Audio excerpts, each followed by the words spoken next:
Hey everyone, this is Jesse, and we're playing Value Vintage today, a format that follows the vintage ban list with a $30 budget limit. Today I'll be playing through a league, 5 unknown decks emulating your normal Magic Online league. These players came from the Value Vintage Discord and are taking decks that they would consider for 1Ks, so I'm excited to see what they'll be bringing to the table. You can find a link to the Discord in the description below. The deck that I'm running this league is Living End. The core Living End package is relatively cheap, the Cyclers and Cascade package have a low price, and a majority of the budget is wrapped up into the Living Ends. Currently, this deck is sitting at $27.50 in paper pricing, which does allow for some wiggle room if prices fluctuate. It is also currently sitting below 8 tickets on MTGO, so it is relatively cheap here as well. The biggest difference from the modern version is the lack of free interaction. There's obviously a challenge with fitting Force of Negations and Evoke Elementals, so our main replacements for budget are Brain Surge, Mystical Dispute, and Fire and Ice. Brain Surge helps dig for our Cascaders while putting Living Ends back into the deck. Our mana base isn't able to support a suspended Living End from hand, so this is pretty important. I have 2 Mystical Disputes main to try and add some interaction for control decks, and the obvious offender in High Tide.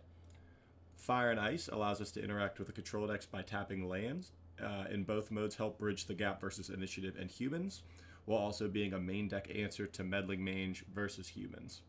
The sideboard features more Disputes for control and High Tide, Ley Lines for fast graveyard decks like Dredge and Oops All Spells, Ingot Chewers and Foundation Breakers for opposing graveyard hate, a Fire Spout for low to the ground creature decks, and Colossal Sky Turtles for aggressive decks, namely Initiative. If you're looking for Value Vintage content, please consider liking the video and following the account, and let's get into the games. Alright, we have won the die roll, so we will go first.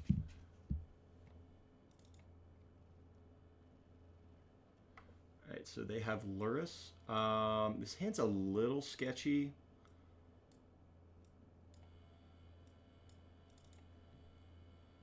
I think I'm going to Maul just because we don't have a turn 1 Cycler.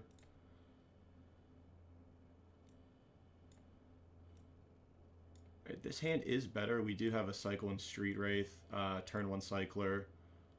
So we will keep it. We'll put this Fire and Ice on the bottom because it looks like it is the weakest card here. And then we will start with a Snarl, revealing Cinderglade. And we will just pass the turn.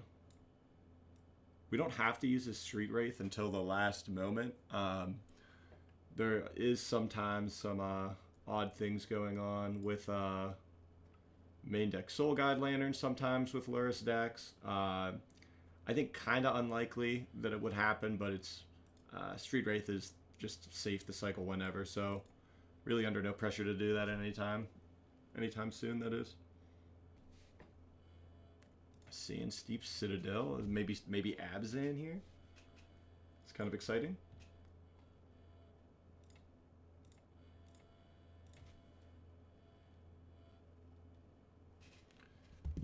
Alright, so another Violent Outburst. We could really use a land here.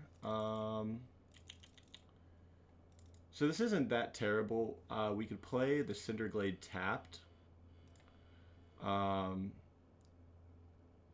Next, at the end of Servo's turn here, we can go... Okay, once upon a time.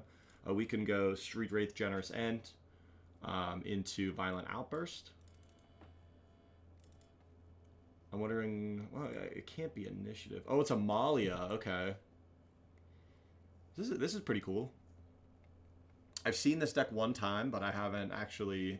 I've had 0 reps against it. Okay, Amalia. So... I think we're still in a pretty decent spot because we will be able to... I'm not sure what kind of recursion the deck has, but we'll be able to at least get the Amalia into the graveyard. We'll get an untapped Forest. Man, we're living ending forever for sure.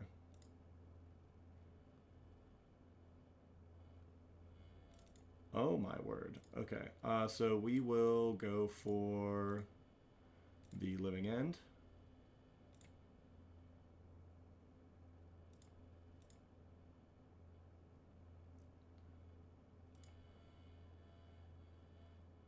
So basically a 2-turn clock now.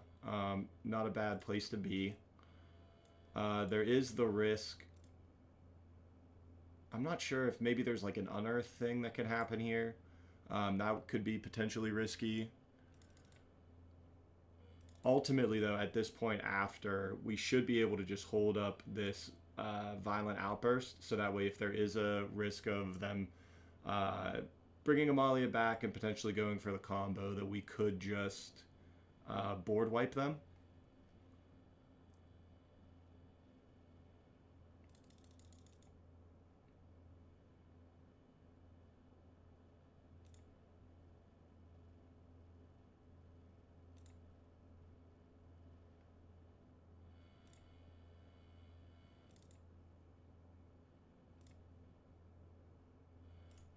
So we'll get in. If they don't block, they should definitely have a way to get Amalia back, I would say.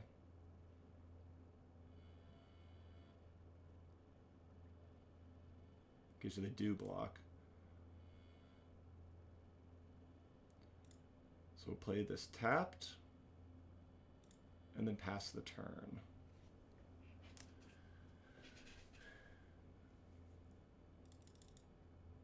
Hopefully there's nothing too crazy going on this turn that we can Waker of Waves. Yep, another Innkeeper's fine.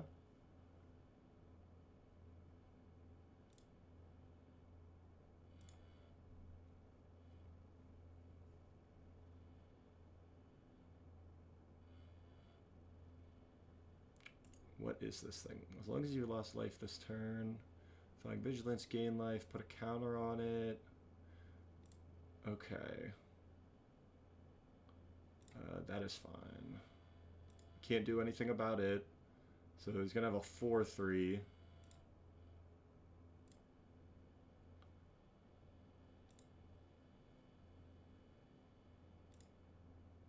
We could get to a spot where we have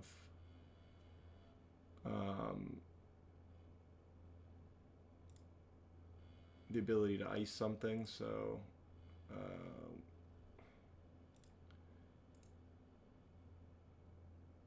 I actually want this on top, because no matter what, we can bin it for Waker of Waves, or it's a potential redraw. So this goes to hand.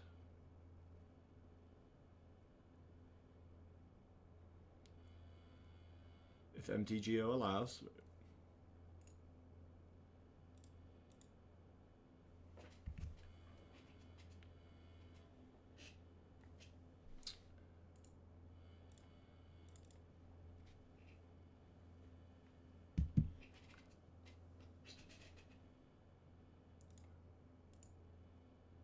So if I get, so whenever you gain life, explore. So one thing we want to make sure that we're aware of is that we don't get an Innkeeper in the graveyard at the same time that Amalia Wildgrowth Walker is. So it might be hard to do, but it seems like it's the best route to not losing the game immediately.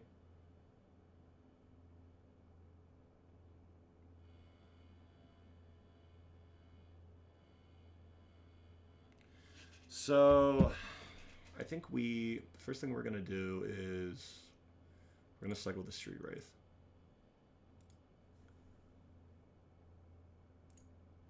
I don't think another Street Wraith really helps here. Snarl. Okay, so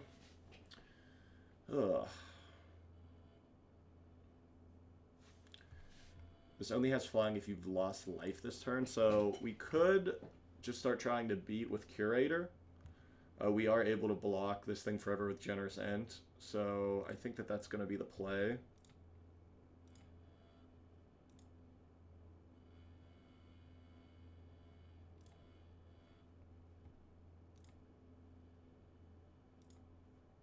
And I think we just want to leave up these Violent Outbursts for whenever they go to do their thing. Because we're almost playing a control role at this point where if they go to do anything with a combo that we can outburst in response. So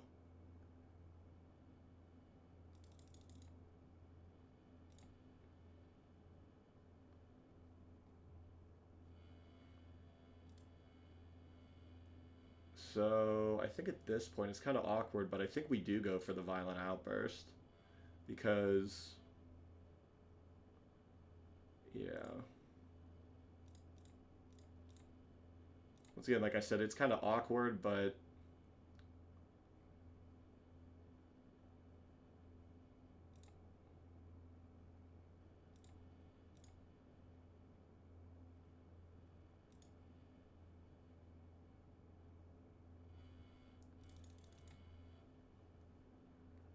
so something will get 2 counters. Amalia is now a 3/4.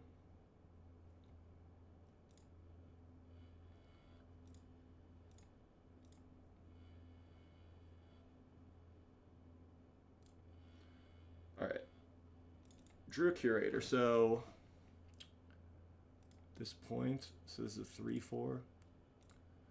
We definitely just send both. If he chooses to bump with Amalia, it's not a big deal.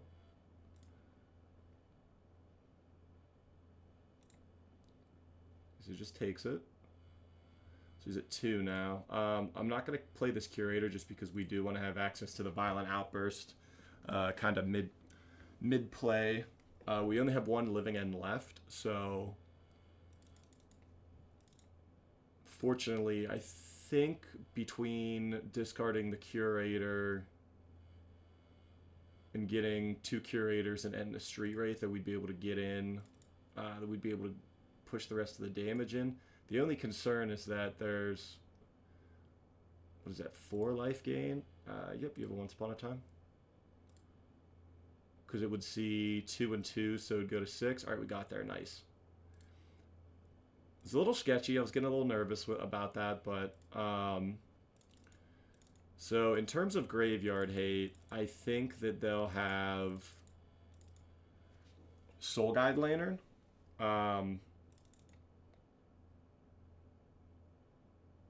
We could bring in Ley Lines, but I don't think that that's good enough since they can naturally play the combo.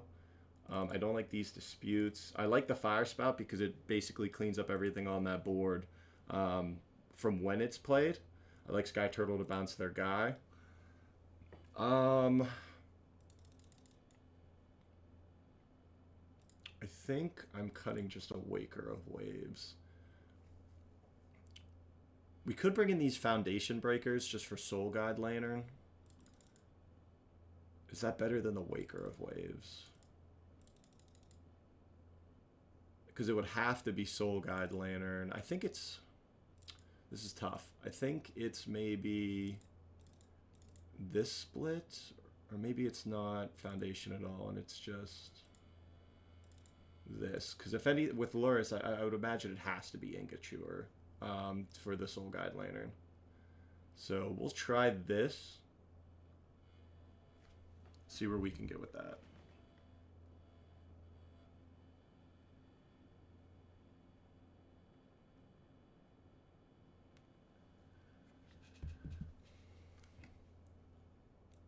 And so we do have a removal spell, a Cycler. They did reveal Luris, so there's no chance of a Leyline this game.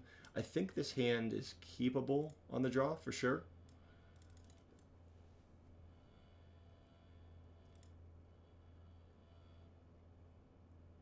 The one thing this hand doesn't do is deal with the Wild Growth Walker, but we don't have a whole lot of options for that anyway.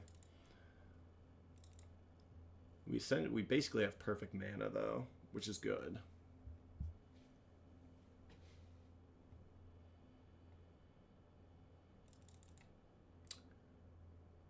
Looks like a potential mulligan. Mulligan to 5. Okay. Dewdrop Cure. Oh, that's the bring a couple things back. Okay.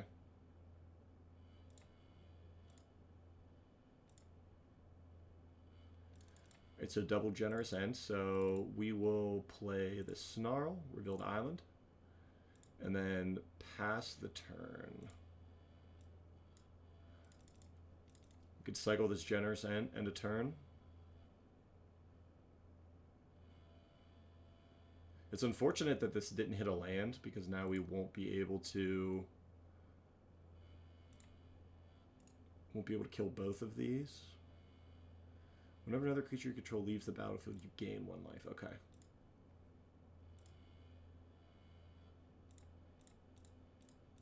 And so we'll cycle.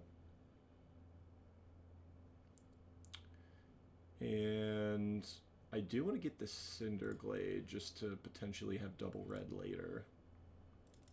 Okay, another generous end. So we're going to reveal this.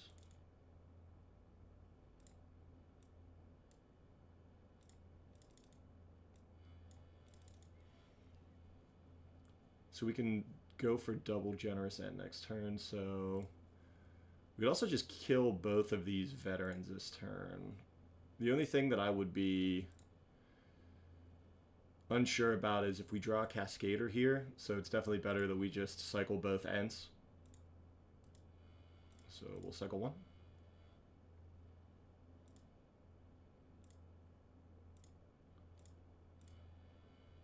And cycle 2.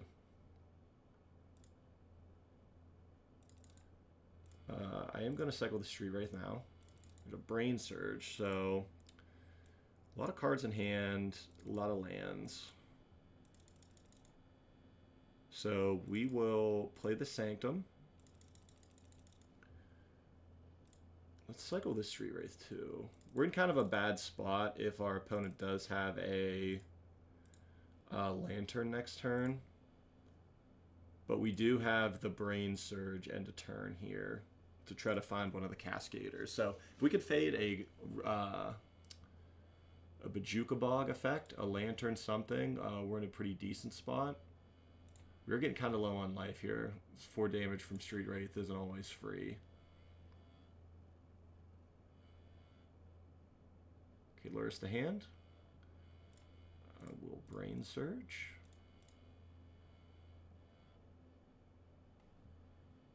Figure out how to play 1 blue off 3 lands. Yeah, Cascader here is huge. Man, did not find it. We do have a Fire Spout. So we can clean up this board. We definitely want to start putting some of these lands back. So let's put back the Islet and the Glade, because we can find both of these in the upkeep.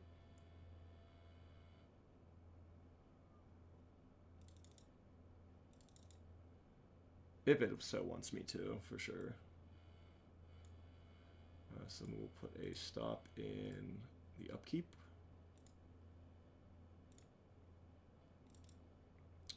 And then we will cycle this Oliphant.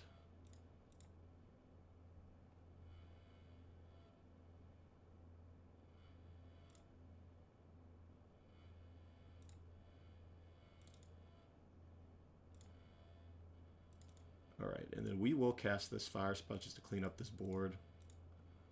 You can start doing things with Luris, but at this point we're getting just close to casting a lot of these threats. If we don't hit a Cascader next turn, we can do Curator things. We also have the ability to, if we hit a Cascader, go land, Cascade into my things, and then kill 2 veterans if that's what he chooses not to bring back. It looks like he's going to C-Note Scout from the yard. Yep. So even bouncing the Luris with the Sky Turtle this turn isn't too bad, because it's just eating up a lot of mana.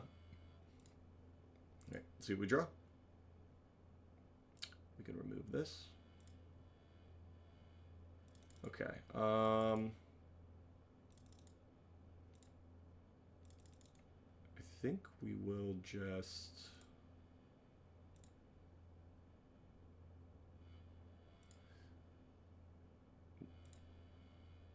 We'll just bounce the Luris to hand.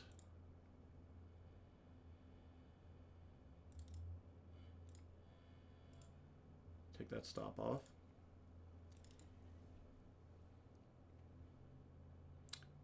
You have a Grisly Salvage.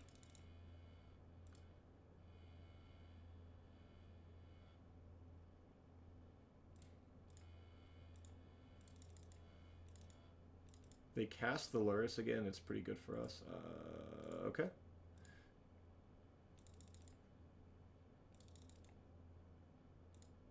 Instead of killing us, I'm just going to ice it, just because I do want the extra card. We need to just try to find a Cascader to win the game here.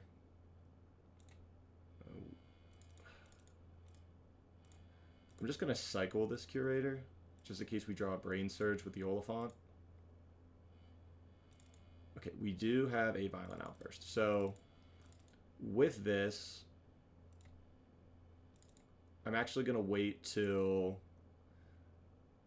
their turn, or the end of their turn.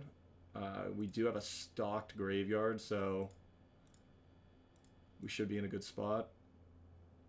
You have an Innkeeper? Gain some life, do some things. Yep, yep.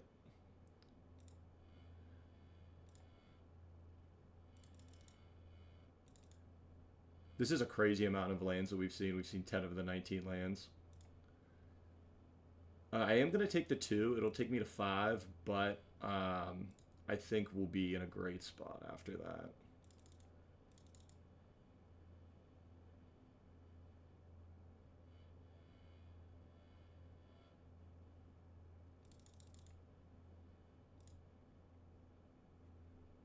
So is there any reason that I should...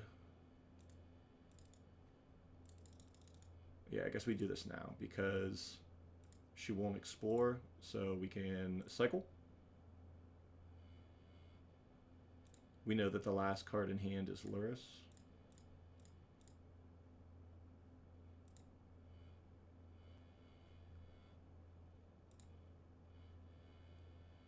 There's a Living End.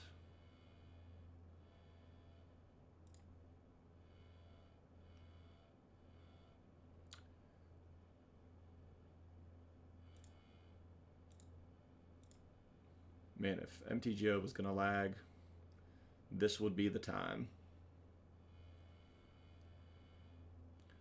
So we're going to gain a whole bunch of life.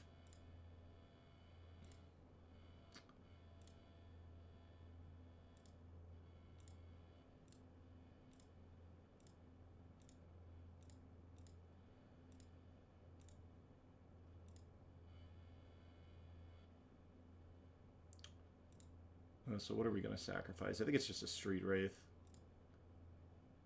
Now, what does this do when it's solved again? Okay, yeah, so it's like Luris Claws, basically.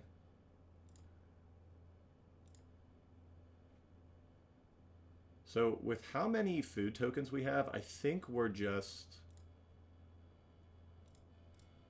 swinging in this turn.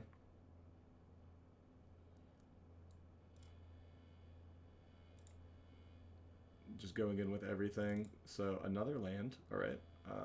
So nothing that we need to do. Just say figure it out.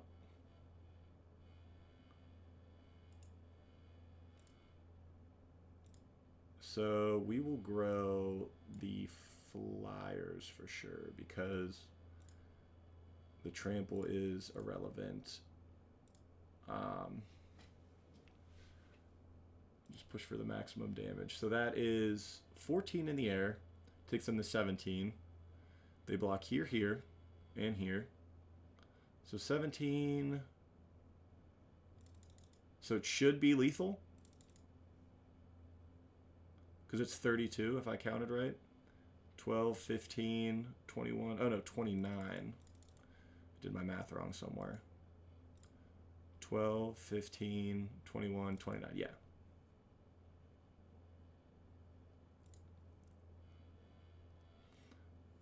So they lose their board, they can rebuild. I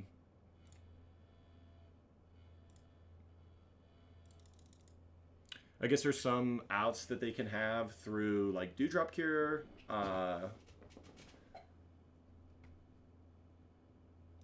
don't think they would have the mana to do victimize things.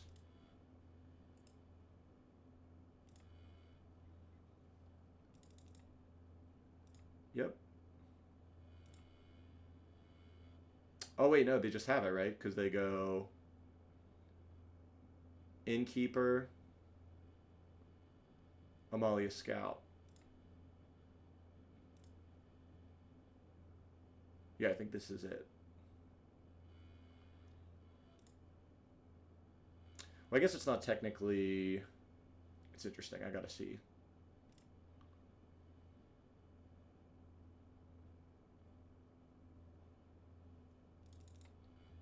Because they should be able to wipe my board.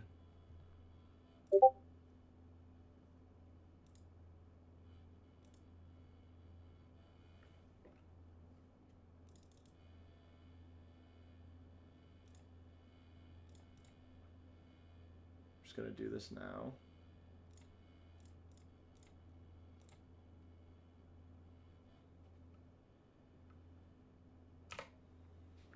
Let them do their thing.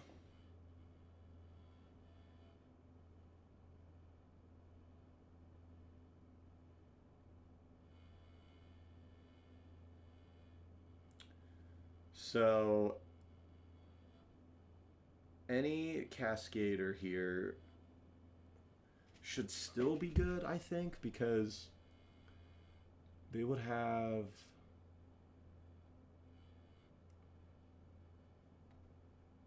the Dina in the yard, though.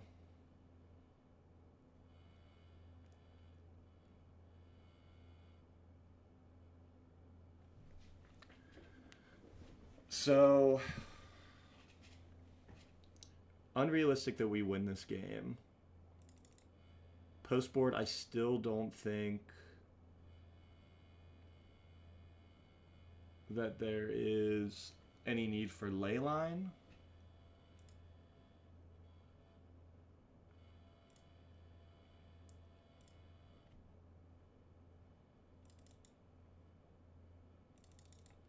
Yeah, 2 damage short on that's crazy.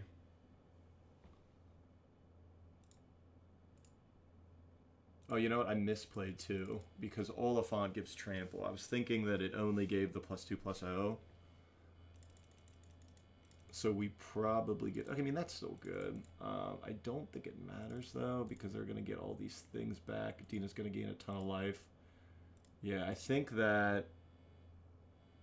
I'm sure that if we put the trample on the generous ends that we win there. So it's a bit of a misplay there. I think I do win these ingot chewers, or I don't win these ingot chewers, I mean. I didn't really see the Soul Guide Lantern. I think we just want to bring in the 1 Fire Spout and just try to push through as quick as possible. So they revealed about half their deck, and there wasn't any graveyard interaction, so...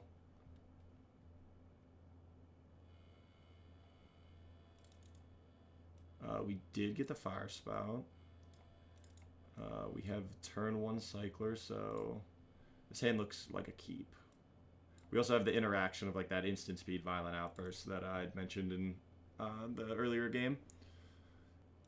I'm also wondering what they kept, or what made them mulligan down to 5. Given that their hand didn't seem to pan out as much with it.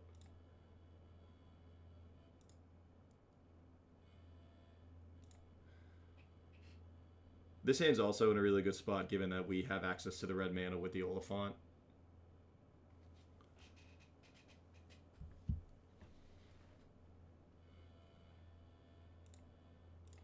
We'll just mountain cycling now. We'll just find a basic mountain. We want to make sure that we can cast all of our things on time.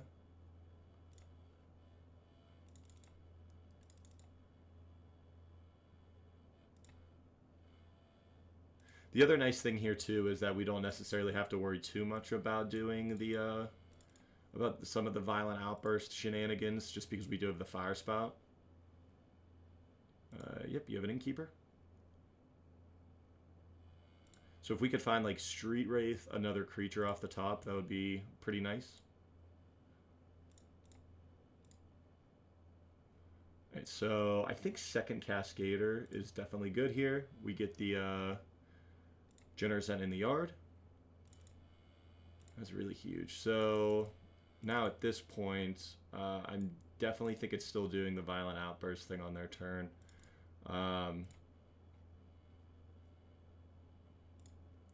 Because that's 6, 11, 18. It's 20 damage if they wouldn't have a blocker.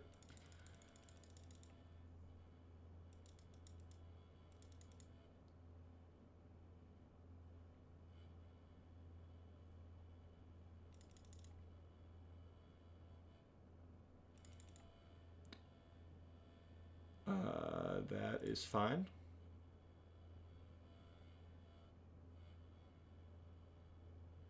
So they'd be at 21 now. But, oh, that was a misplay there. Because I could have done... But I guess not, because the trigger's on the stack. Disregard me. We'll take one.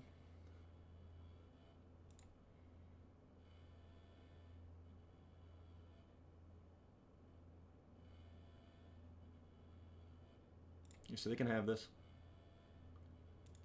And then now we can do the Violent Outburst.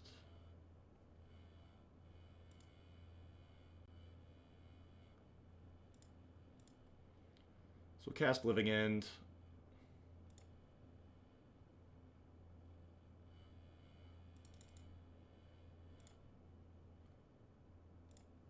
So we will get rid of this Generous End. You may have your 1 life, sir.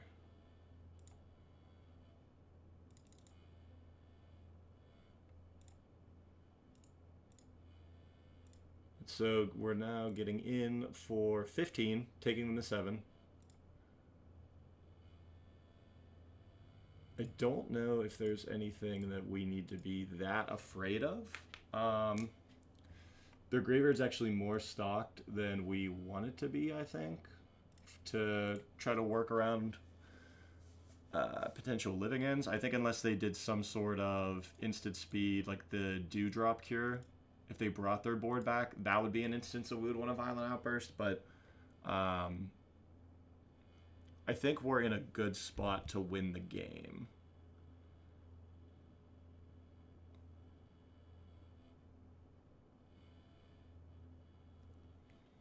We do still have access to the Fire Spout too, so even if they do replenish their board, as long as it's not like game ending, we do have the ability to just clear out any blockers and go in for the kill. So it's a big turn here. It's an important turn.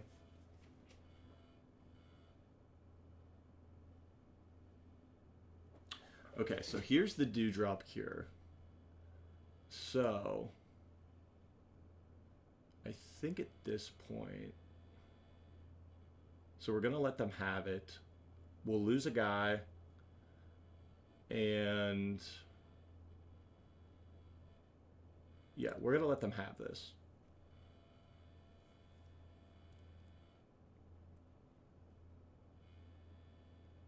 So whenever you gain life, she explores. So we'll get to explore 3 times with this, but I don't think we actually care that much.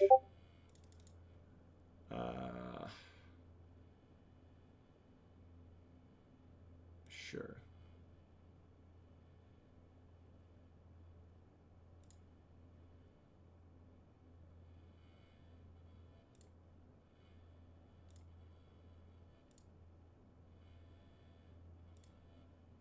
So we're going to sacrifice the Oliphant.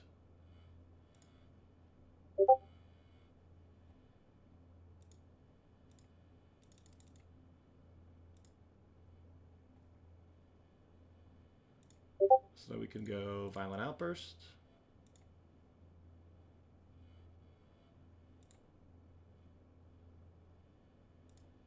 So we have 1 Living End in the deck that's left. So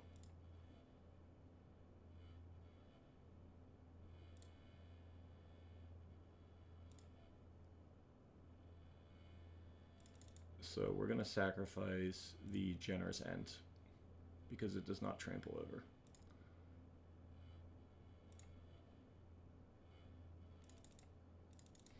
Okay, so going to combat, attacking for 6.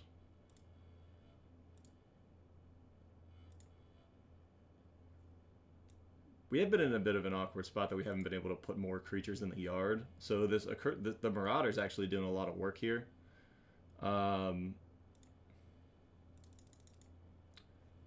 It probably was more correct to cycle the Ent and play a basic forest there. Just to have another creature in the yard. They have a Marauder.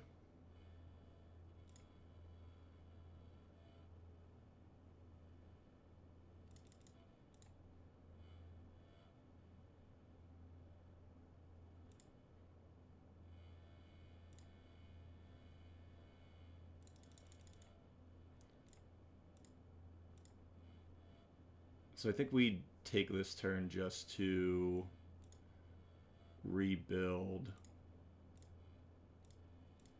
the yard. Sky Turtle is pretty good here. Because now what we can do next turn, we have the ability to... They don't have a Wild Growth Walker in the yard.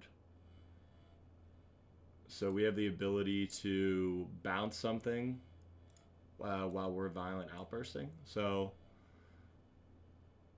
Once Upon a Time end step, yep. Because now at this point they're at 3.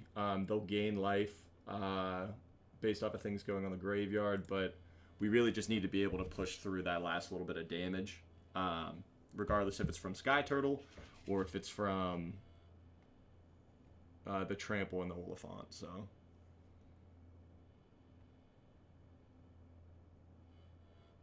Yep.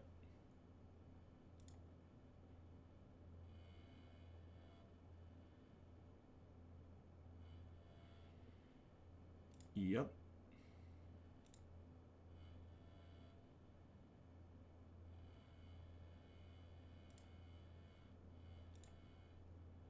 Because we'll bring back Waker of Waves, 2 Waker of Waves, 2 Generous Ents, and an Oliphant.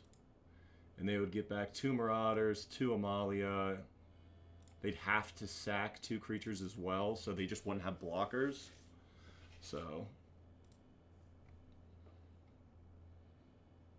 we will take the 1.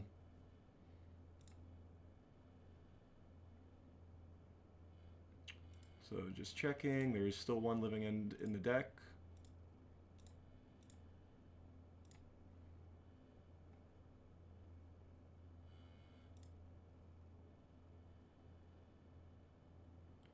So we'll cast the Living End.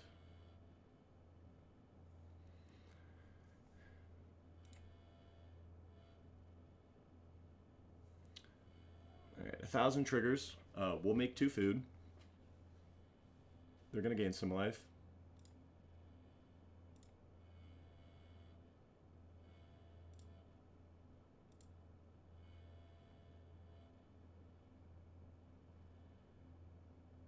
I guess I shouldn't do that. I should be bouncing this already, so... It's ward pay 3, right? Yeah.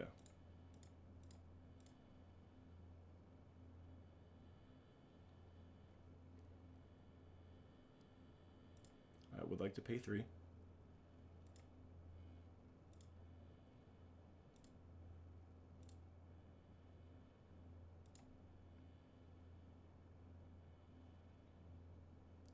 We'll sack this Generous Ent. And I will sack... Nice. Really, really close games. I think it's really awkward on the fact that we can Living End and just bring back their whole combo. Super interesting deck. I think the biggest thing that helped us out there was that they didn't have any interaction in terms of Soul Guide Lanterns. So, very close game, very cool game. Excited to see what else we can do with it. I have a match here against the Last God. This hand is okay. We have a Street Wraith for the redraw, and we're also on the draw, so we'll get to see an extra card.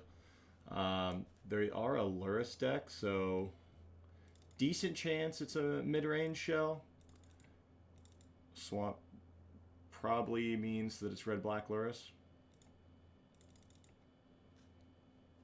at least some flavor of black mid-range for Luris, most likely. Interesting.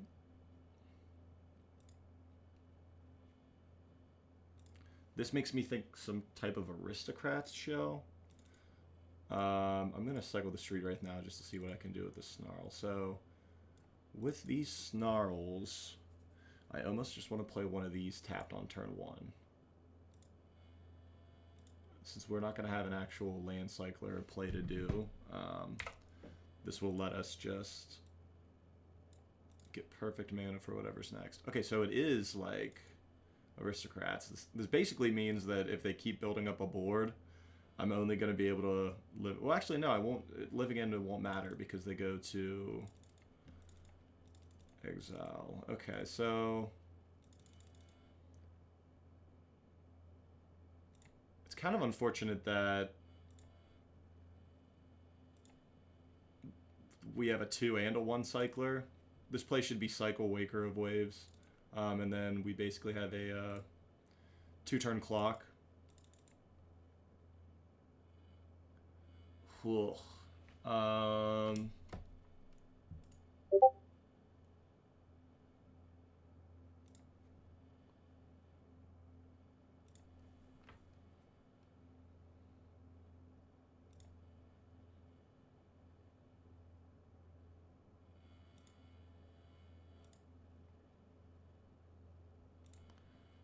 So we will cycle these. We want to put the mountain into our hand. It's kind of unfortunate we didn't hit a creature there also, but... Alright, Sanctum. We will go for the Shardless.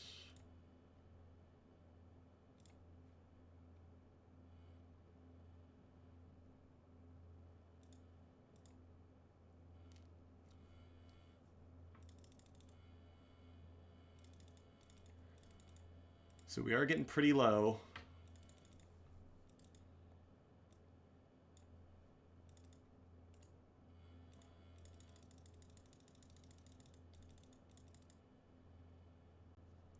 We can pick up whatever they have, though, through the fire.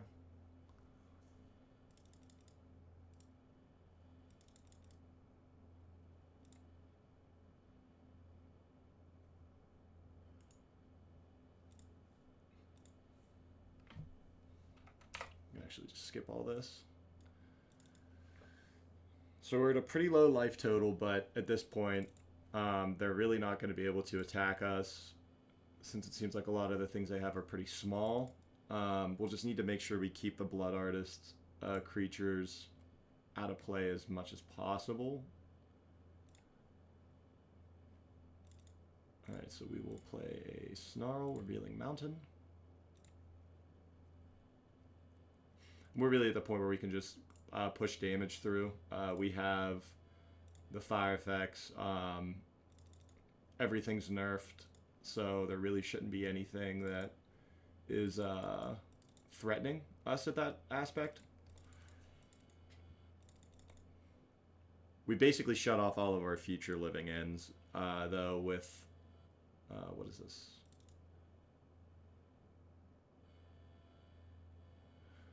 Rally the Ancestors. Oh my word. So he doesn't have a sack effect, so...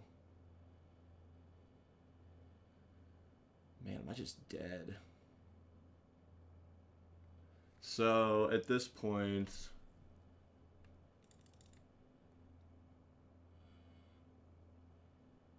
Jeez.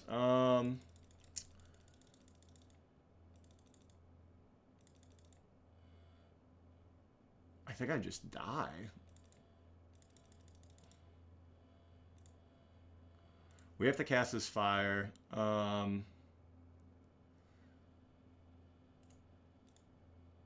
I don't think it matters because I can kill this. I go to 4 and he just blocks everything. Yeah, that's game. Wow. Oh, wait, no, he can't block the Street Wraith. It's got to be this. This has to be the only thing that can potentially do it.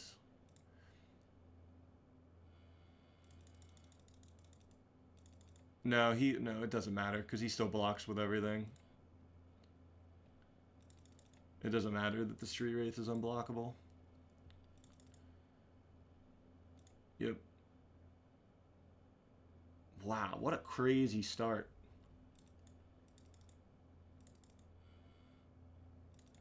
Yep, those die, those die. I go to 4. Yep, he's got it. Wow. This does seem like a Leyline of the Void game. I don't think Sky Turtle's good enough, just because everything is so cheap. Fire Spout, I will bring in, but it just seems kind of weak also. This seems like a more control build for the matchup. We don't disputes. He might have Soul Guide Lanterns. Those are potentially good here. I don't think I want these generous. No, I need the cyclers. Man, this is really awkward because I don't want to cut the Waker of Waves either.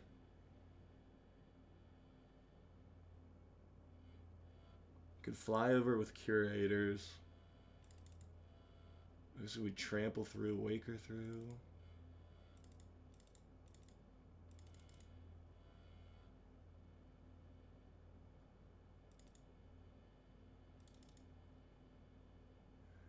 What a tough sideboard.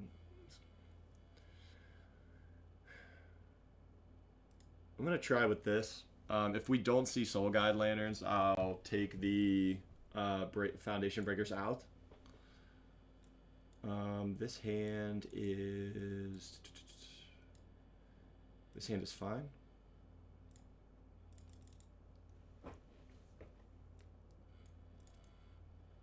Okay, so he does have the Leyline.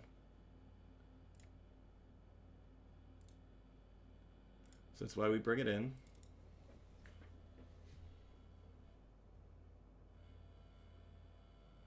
Oh, it's a 7 too. Leyline in 7.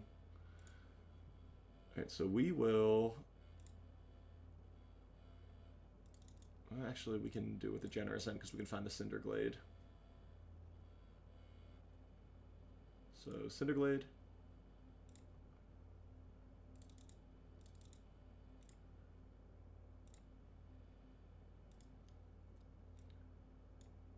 So at this point, we really just need to find the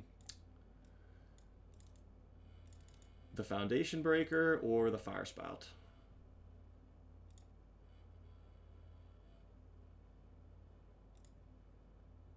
It looks like it might be a one-lander with the Leyline hand.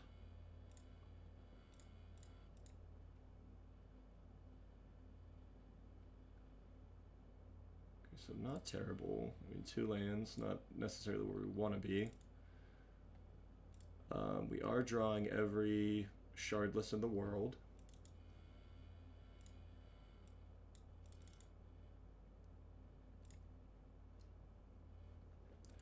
Very cool deck from the opponent, though.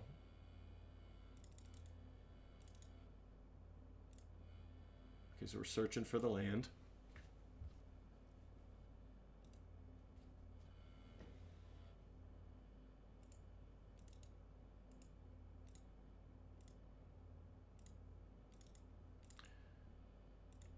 Really searching for the land.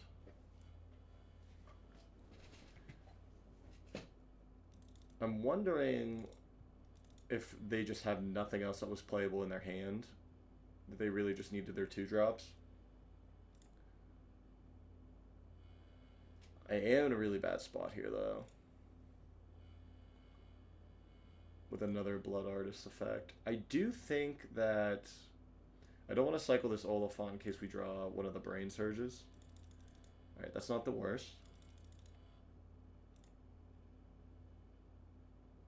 We are going to wait on it, though, just to see what they play for their turn.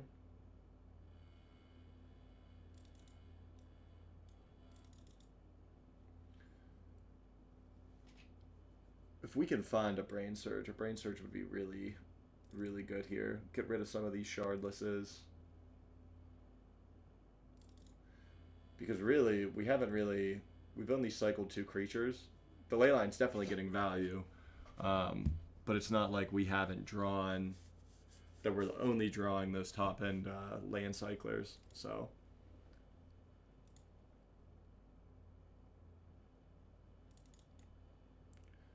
this match might be done if we weren't experiencing this lag from MTGO.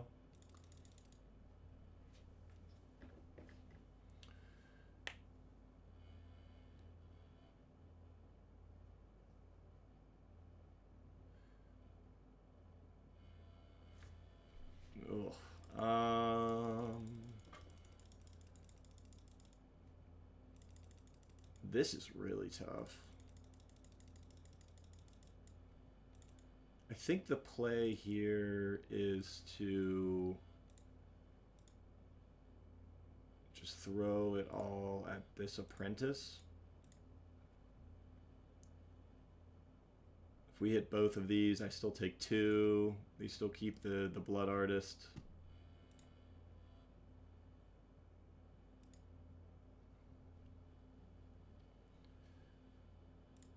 So Fire Spout, Brain Surge, or Foundation Breaker lets us play.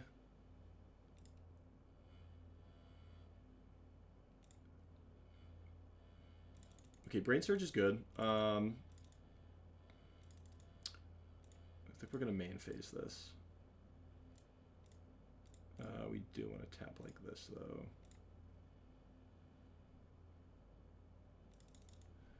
We don't want this leyline anymore. And we don't want this shardless. So play the Cinderglade tapped. So we could cycle the Oliphant, so that way we don't draw the leyline and the other shardless, but we'll get another look at Brain Surge. This is only creatures you control? Okay.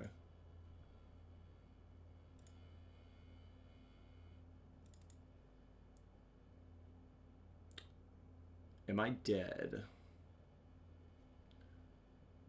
Because this is 1, 2, 3, 4. I go to 12. 10, 8, 6, 4. Am I just slightly not dead? That's 4. Yep. I think I'm almost dead. I don't know. Frankly, I'm not even sure how I would win the game here, because they end up just being able to like sack their whole board. So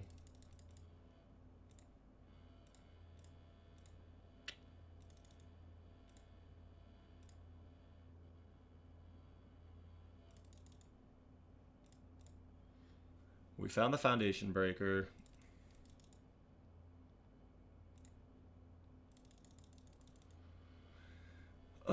So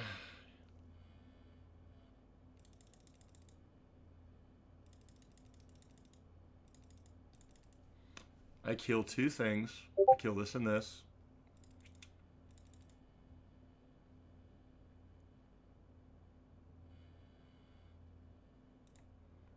Oh my gosh, this is so stressful. This is so hard.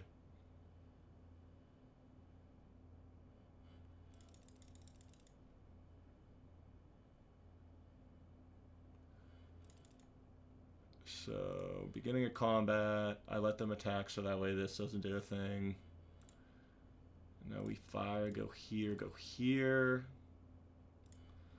Still probably dead. I'm once again going to let them do the math.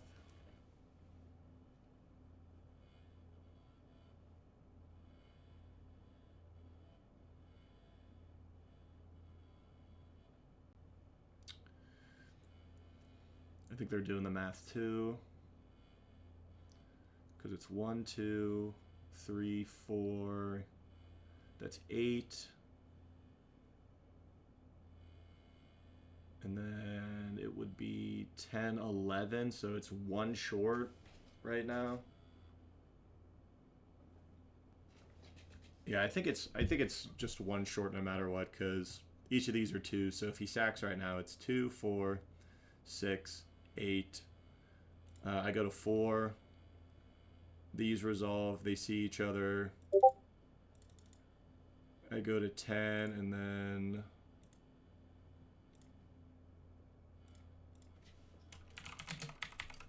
DGO's dying for him too. That's good. Good for everybody.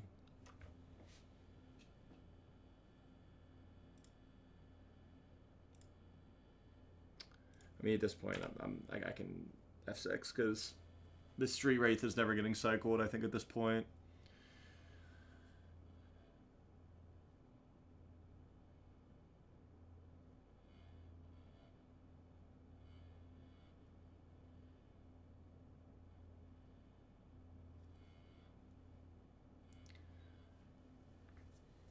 So go to 4, then I'd go to 3. Like, I think I have a turn, but the issue is he's going to get all this stuff back in the yard. It might even just be correct to just play this Foundation Breaker just as a 4-drop 2/2. Just to have a blocker to get rid of the ley line, but it's like at this point I don't even know how to come back in this game. Could tap out for the Waker of Waves if we draw an untapped land. Oh, you know, I go to 1, right? Yeah. Or no, and then it sacks itself. And then I'm dead. It's exactly. Yep. And then I take 1. Man, what a crazy game. What a crazy match. That was one of the craziest decks I've ever seen. But super cool though for Value Vintage as a format. Haven't really seen this deck before. Basically Luris Aristocrats, playing just a lot of black 1 and 2 drops. Marinette Apprentice is getting up in price, but I know Vengeful Blood Witch is cheap. I mean, and that was turn 6, but the ley line stopping me was definitely an issue. And then game 1, I don't even remember what turn it was on game 1, but it was a very, very quick game and match. So kudos to Last God. Very, very sweet deck. Had never seen that before, so try to come back after that one. Hey guys, I want to apologize for this next match. My audio for MTGO was on, the sounds and everything, so it's going to be louder and the commentary is going to be harder to hear. Just make sure you turn down the audio for the video. Thanks.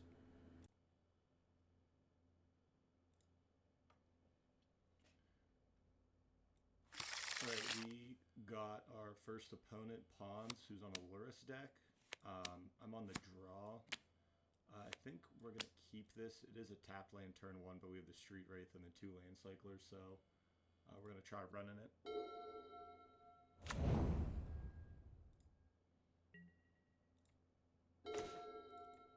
It's pretty good. I'm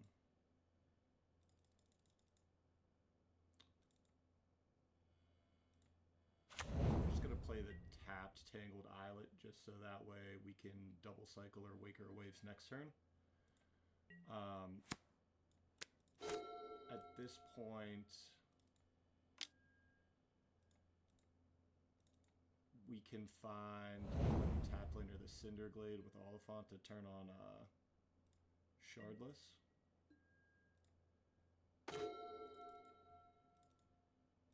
I'm going to main phase the Street Wraith just to see what land we draw. It's not terrible.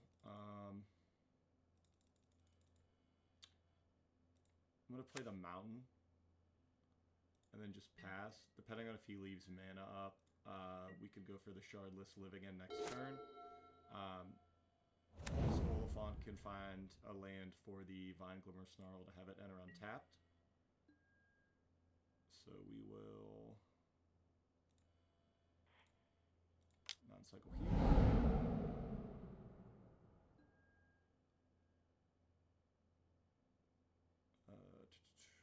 we'll find the tributary. And then we'll cycle the cure.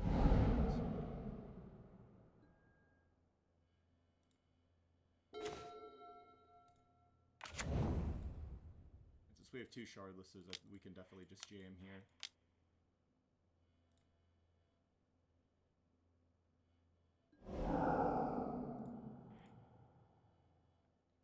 There is a risk that he could have Supreme Verdict or some other sweeper effect. With living in, though, we're pretty resilient to board wipes. So there's the swords.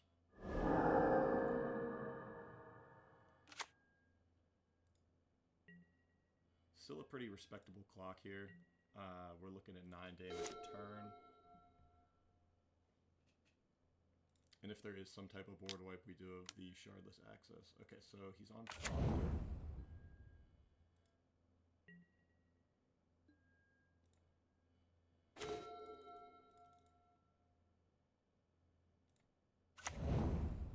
We'll reveal this.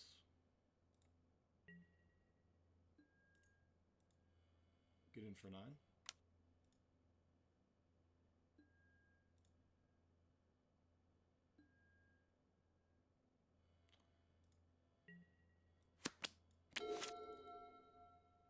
This is a little bit of an awkward spot, though, just because we don't have the ability to push through too much damage, and he has the sword.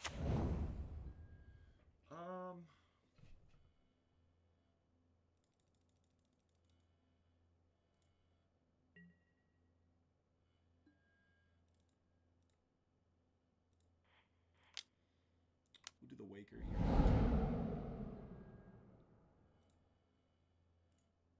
Not interested in that.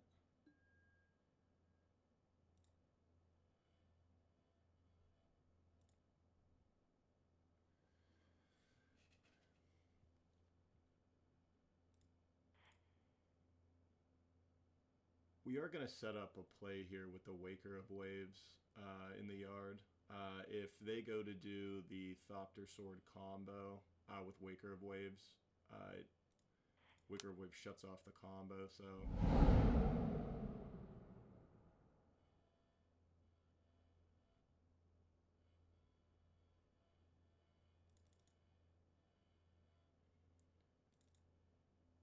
Oliphant's having trample are also relevant to get over the blockers. It doesn't matter.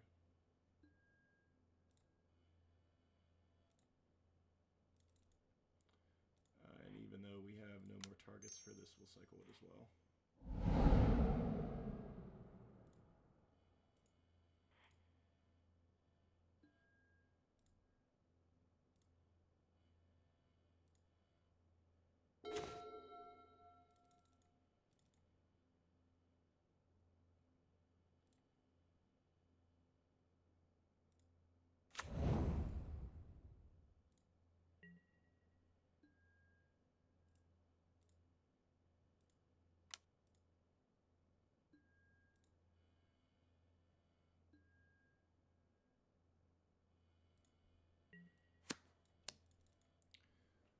So we do have access to the instant speed violent outburst for the living end. It will be the last living end in the deck until we can find a... so we probably want to try to violent outburst here.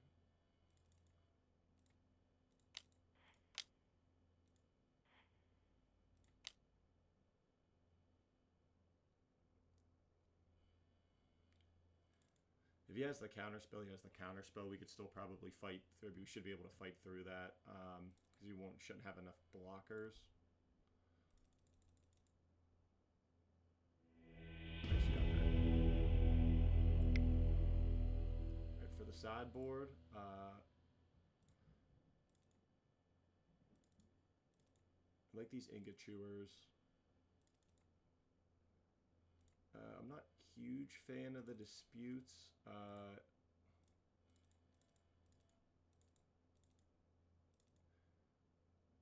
I would consider ley lines, but it looks like they're potentially on just the blue-white control version of Thopter Sword.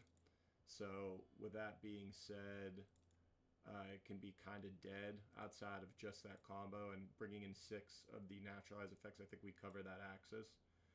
I don't like these fire ices. I don't think they do enough. And we want to keep the Waker of Waves in just because it does go to shut off that combo. I think what we want to do... We want Oliphants. Street Wraiths are free. Let's take out these Curators, these 2. So we'll submit that and we'll see how we do now.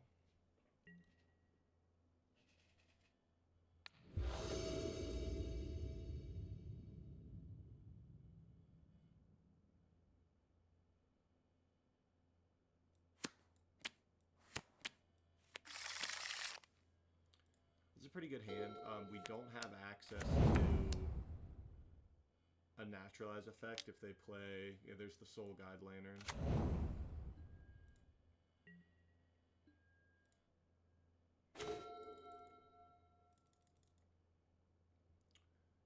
So if we find Cinderglade, that turns both of these on.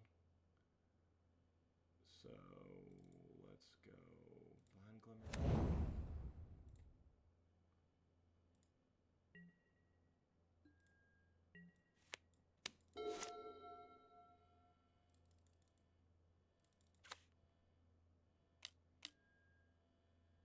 Oh, wow. So we definitely need to try to find the naturalized effects from the board.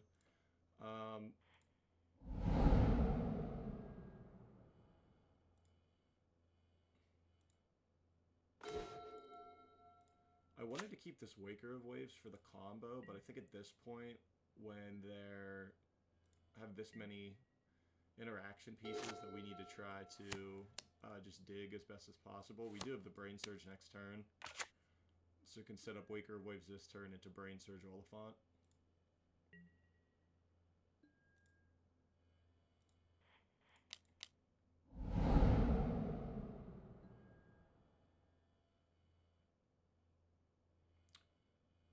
We'll keep the Generous End. There's a Dispute. So if they go for Thopter Sword this turn, we do have a counter. The nice thing too is that the High Noon will shut off any interaction if they go to play their Thopter Sword. They won't be able to counter it back.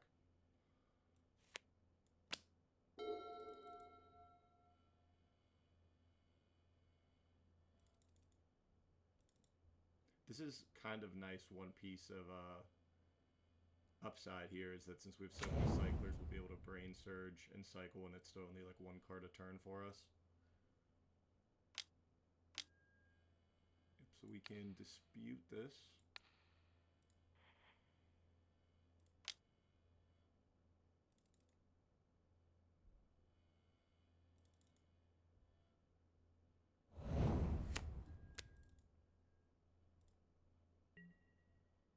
We don't need to worry about cycling anything this turn. Ingot Chewer's a good pickup, so...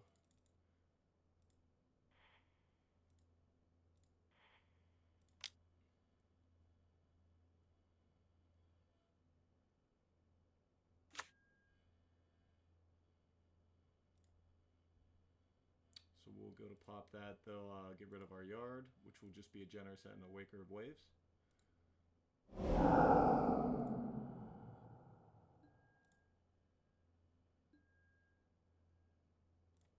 We also have a little bit of counterplay whenever they go for the combo. When we can remove this High Noon, eventually we'll be able to interact a little bit. Okay, Luris to hand. I still don't want to cycle, I think. We'll just wait. Alright, we have another Waker of Waves to set up. That's good.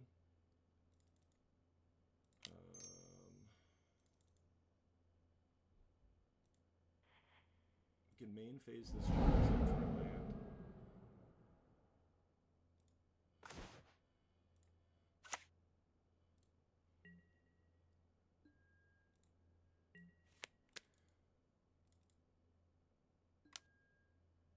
considers fine. If he goes for the Luris, hopefully we can Brain Surge into Foundation Breaker and then potentially Violent Outburst. That would be a very big turn.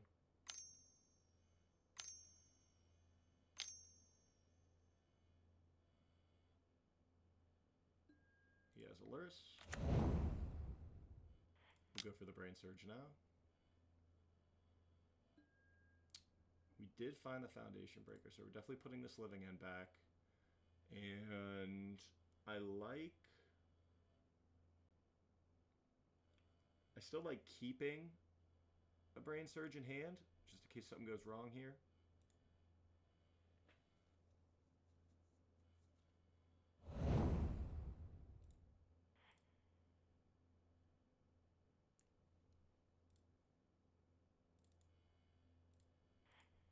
MTGO has been a little laggy lately.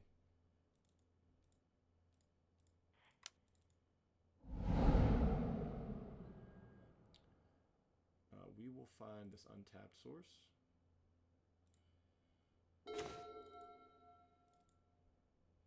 Alright, so we will go for the Foundation Breaker.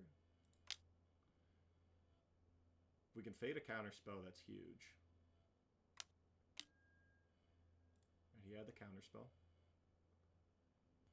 So our next turn looks like another Brain Surge turn. He is going to get to Soul Guide Lantern. He's going to get a couple of our larger creatures here, but we still do have the Waker of Waves if he goes for that combo. The biggest thing is going to just be keeping him off Thopter Sword. We still have 2 more Foundation Breakers in the deck and 1 in hand, so we can try to start fighting over these things. And I think this is where the strength of Brain Surge comes in, is that you're able to dig for those answers and additional cascaders.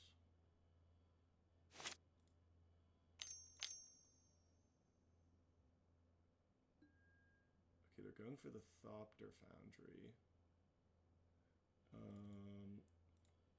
We're going to let that resolve because there's not much we could do. We could go for the Waker of Waves discard, but I think we really want to set up the Brain Surge.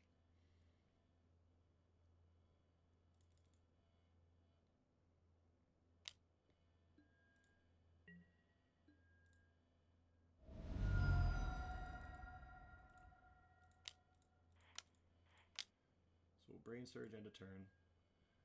We definitely don't want this. We'll put the island on top. We'll go to our turn. So we'll start out with the Foundation Breaker play.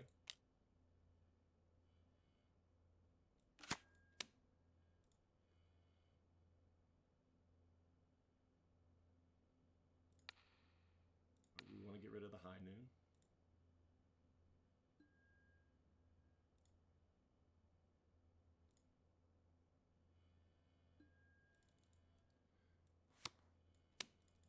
So we have an option here where we could go for the Violent Outburst now. Odds are they have interaction in hand. We could wait till next turn when they tap down.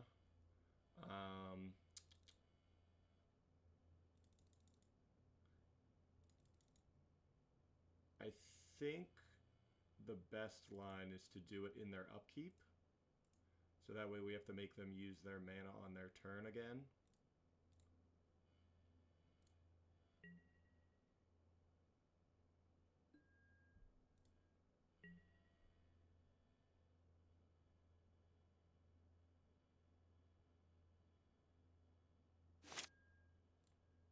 So we'll go for it right now in the upkeep.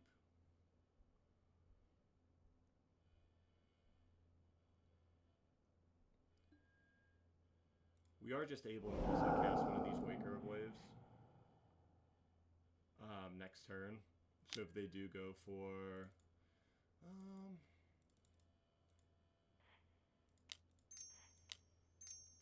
we definitely pay for this.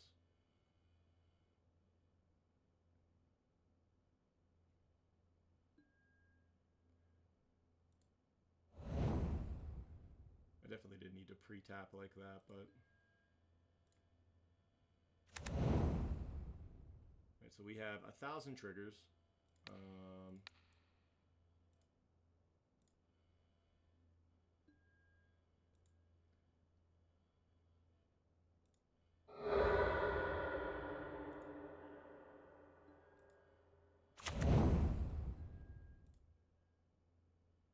We could get board wiped here.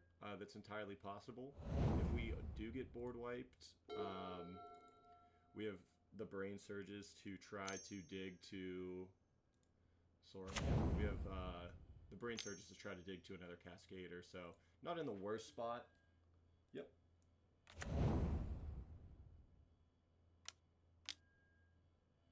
Balance. Okay, it's 1 card in hand. That is fine. We can't do anything about it. So choose 5 lands.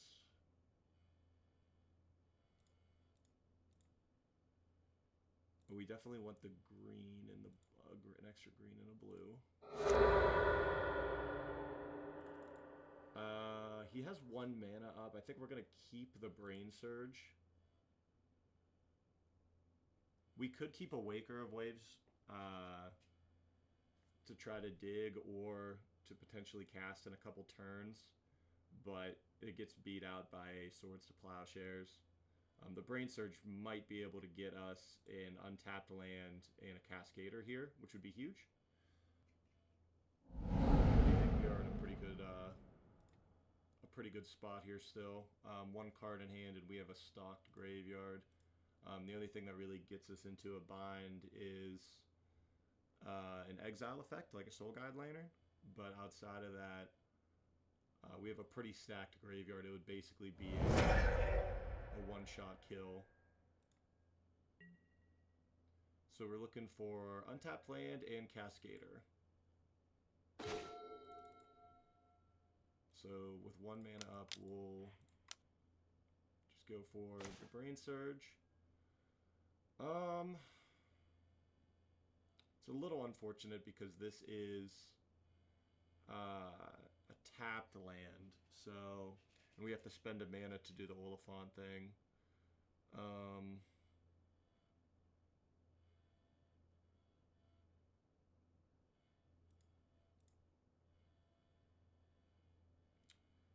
We'll put this on top, and then we'll put the Snarl on top. The question is, do we Ingot Chew? I don't think we Ingot Chew or anything here. I think we need to wait to... Actually, I am going to Ingot Chewer, just so that way they have to sack the Soul Ring if they go for... the Thopter Foundry play.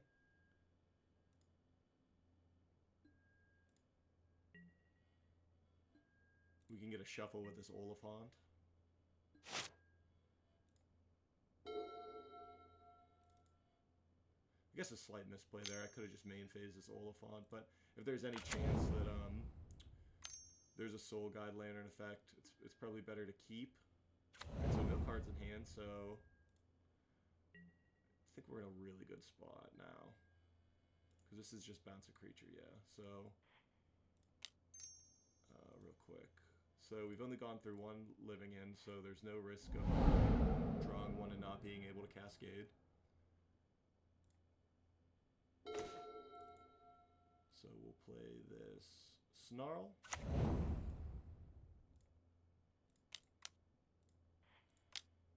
We'll Shardless.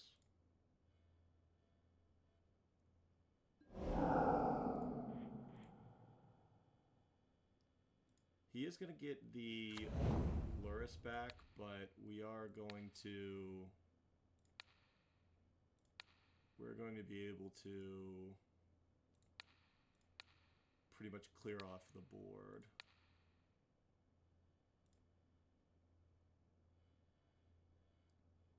At this point, I think we're in a really good spot. Once again, the only thing that really gets us here, I think, is a board wipe. They did have the balance, so yep, they're going to draw a card.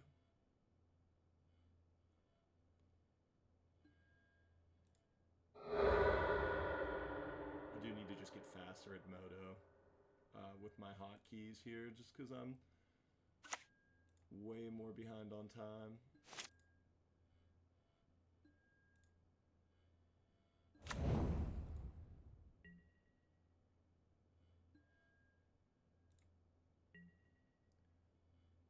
Another nice thing is they do have to try to... Oh, I need to take the stop off.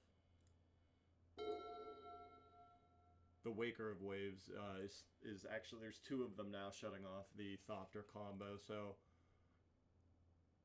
I think the only thing that would do it here would be a board wipe. They could bring back the Aether Spell Bomb, bounce one of these. But that's still, this is 12 trample. Luris blocks this. So it's still 9. That's it, that's the match. Really close. I think that the biggest piece to that was fading the sweepers. The balance was definitely very strong there. It was definitely kept them in the game. But we were just fortunate, I believe, to dodge like Test of Talents and some other additional counter spells. So definitely in a good spot that game, in that match. All right. That's so disrespectful of me. I should tell them you too. We're on the draw, so I think we want to keep this even though we have a living end in hand.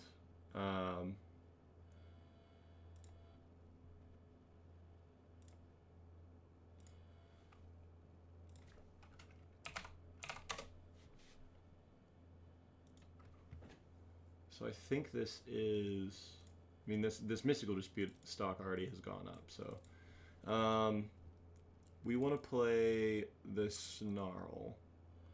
So that way next turn we can cycle Generous Ent for a basic forest, play the Snarl, reveal forest, and then we have access to whatever we want, including the Dispute.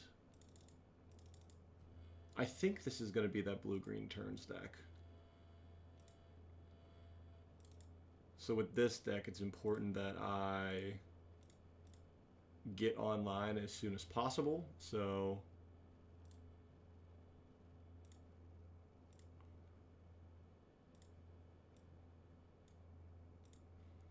this is going to be a little bit tricky because we are going to be behind, like, no matter what. We will be able to have a big turn here with the Fire Ice, Mystical Dispute, tapping your land, potentially countering a spell to lock down mana. So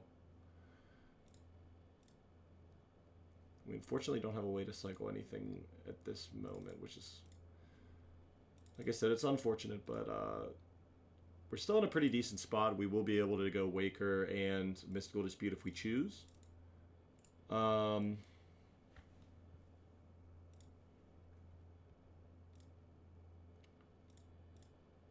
So hopefully we can get a creature here. I'm going to put this Brain Surge in my hand.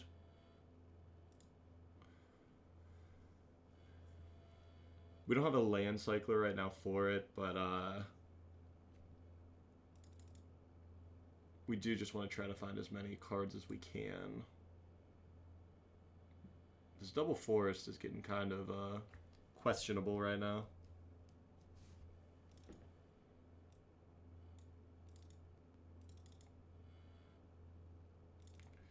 Alright, so I'm glad we took the Brain Surge, for sure.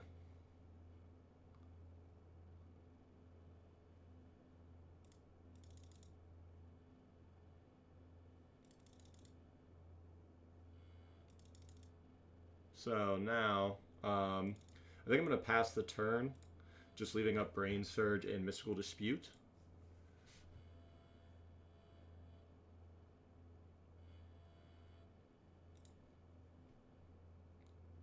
Looks like there might just be passing. Oh. They can have a Rogue Refiner.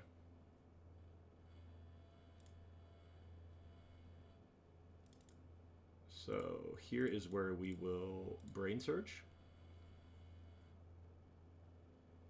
Didn't hit a Land Cycler, which is kind of annoying. So we're definitely putting these two back.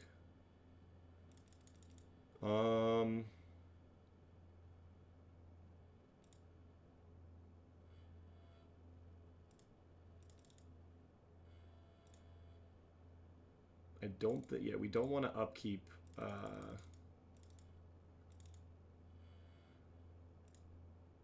Tributary, so here, though, what we can do is we can just discard this Waker of Waves to hand size. And then now, on their turn, they can have that.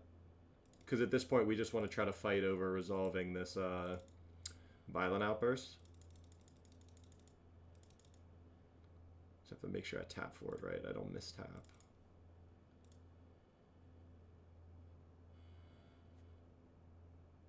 So now we will go Violent Outburst.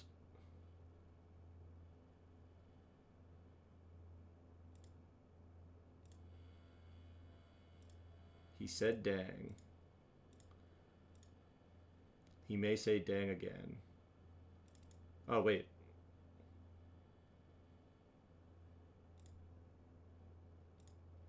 Yeah, we didn't even need to counter that. We got mind games.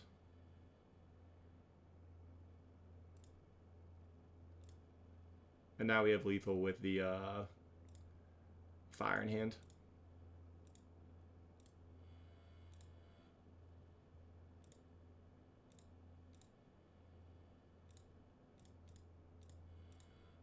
Just like we drew it up.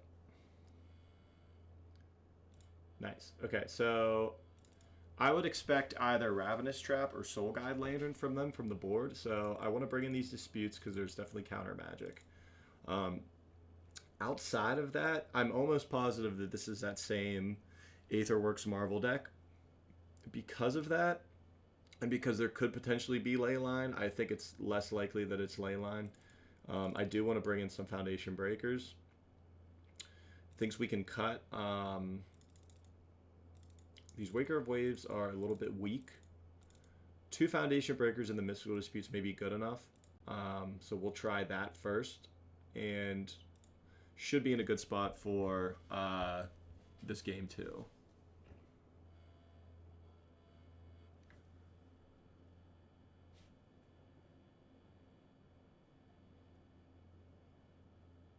Alright, so this hand is questionable, so I'm going to mulligan it. We don't have a land cycler, we can't play this.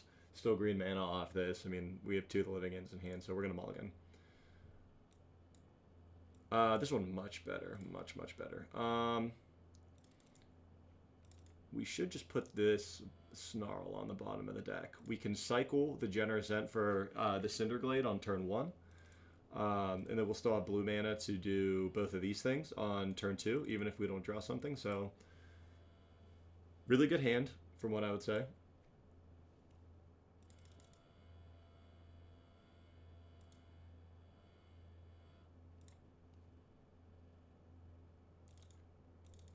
Even better, honestly. So,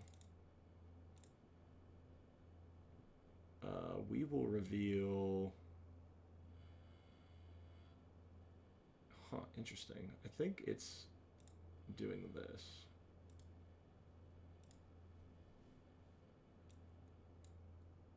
So this Tributary is what we revealed.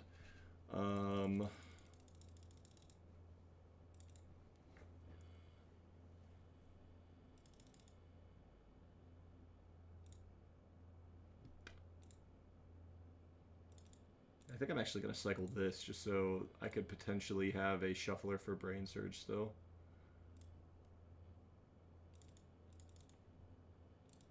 Okay, so at this point, I think it's just play... Well, let's cycle the Street Wraith. Let's see what we draw off the Street Wraith.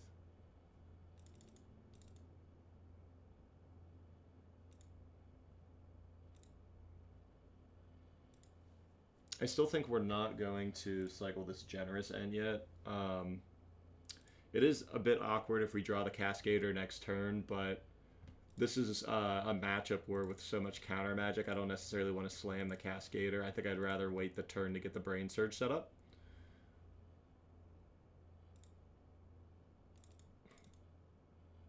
That's also a pretty huge play because now we have access to tapping down their land on the turn that we want to go off. We're also at a point, too, where we could cast the Brain Surge, and depending on their interaction, they might not want to go for it. They might not want to interact with it.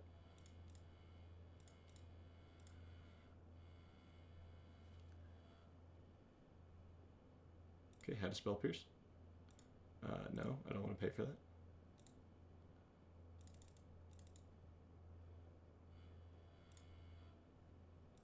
So now at this point, we can go for the Generous End cycle and then maybe tap a land, potentially draw the Cascaders. So let's cycle this. We will find the Cinderglade. And now we'll try to... I think I'm actually going to wait a turn. I don't really gain a whole lot if I tap now.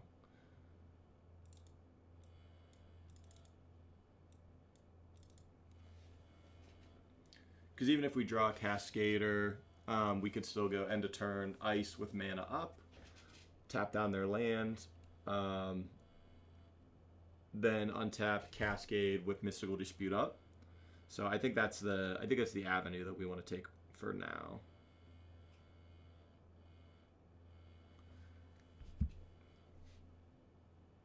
The second ice is actually pretty decent because it'll create an awkward turn. Hopefully within those two draws we do find a cycler.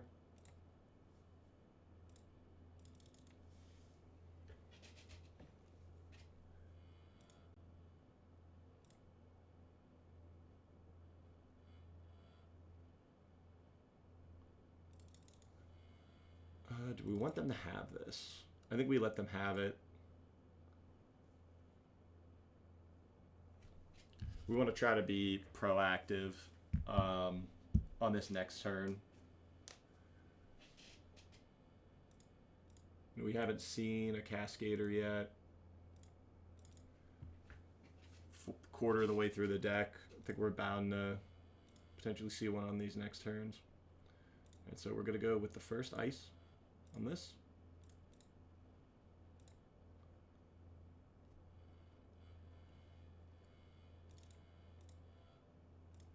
Second ice here. We don't care about their forest. We want to... Alright, Foundation Breaker is not it.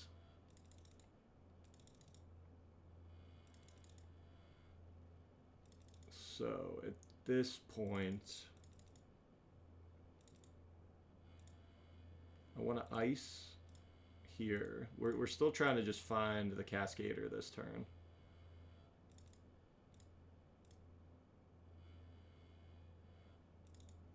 Man, could not find it.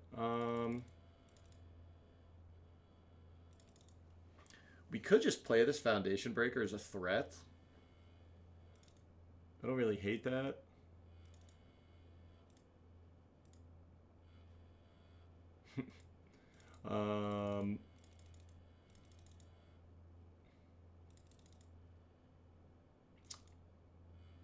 I think I still just like leaving up mana for the Mystical Dispute, though.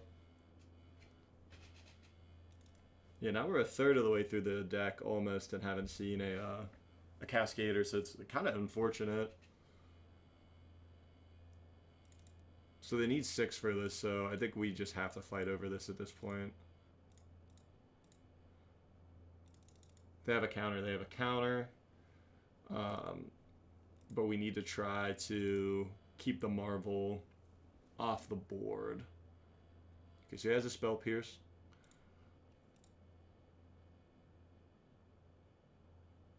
Now this isn't a bad spot to be because... Oh, we might be in trouble.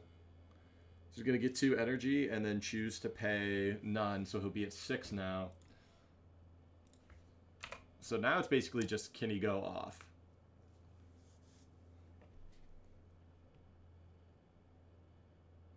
He hit the time stretch.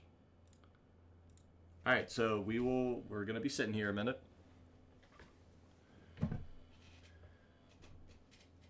His win conditions before were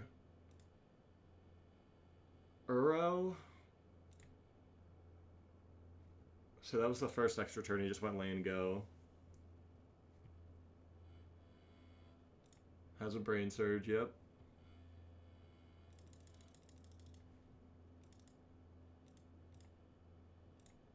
I think it's crazy that time stretch is cheap enough to play in this format.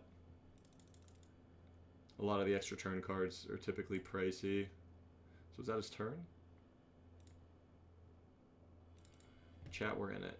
Alright, so we're going to start with Foundation Breaker. See if he wants to fight over this.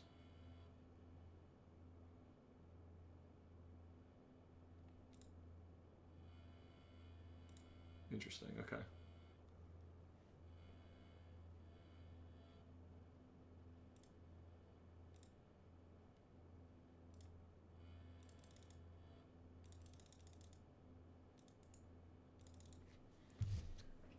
So they still have 5 cards in hand. There's a good chance. See, I'm unsure, though, because they didn't counter that. So their hand might not be... Might not have counter spells. I'm not actually bringing it that much back right now, either. We're getting... What is that? 8 power, 10 power... I guess it's 17. 19. So I think we're just jamming the, assuming this all resolves, I think we're just jamming the Shardless. Hopefully getting the board back.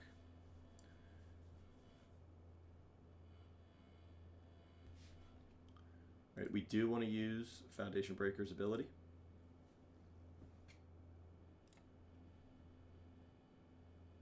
All right, so we're going to try it.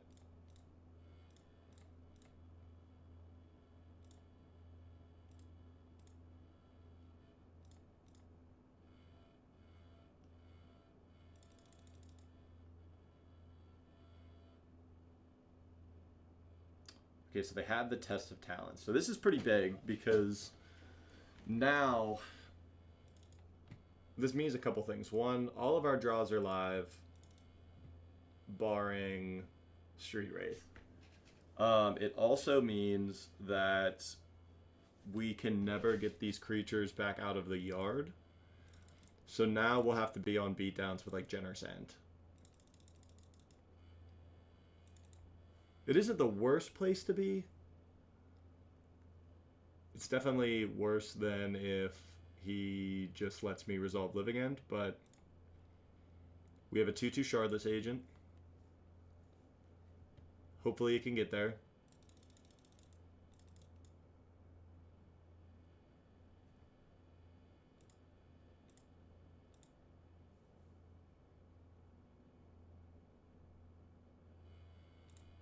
Yep. The most challenging thing that we're going to run into is the fact that it's going to be really hard for us to beat the additional Aetherworks marbles.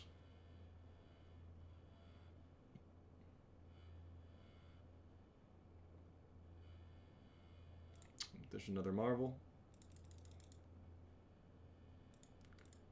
So another Foundation Breaker here would be huge. Brain Surge. Okay, not the worst. Let's have it like this.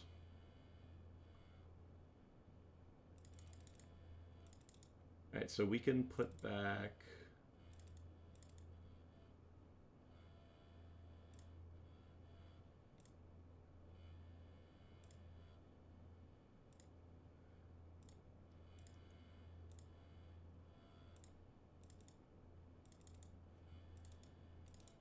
I think we just cast the Shardless, which is another threat. We're going to flip our deck, but that's okay. Oh.